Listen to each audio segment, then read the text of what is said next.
హరిపాదం అడుగున గంగా కలిపాపం తనుకడ గంగా హరిపాదం అడుగున గంగా కలిపాపం తనుకడ గంగా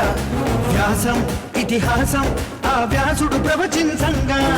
ఖండం గణపతిదై కురు చరితము విరచించంగా యజుస్సామరు అథర్వ శాఖలుగా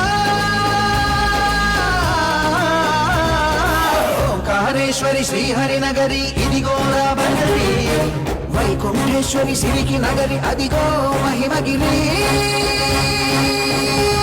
ఈ కొండపై వాగండగా ఆ విష్ణు పాదమే వెలసింది వేదాలనే విభజించిన శ్రీ వ్యాసపీఠమై విరిసింది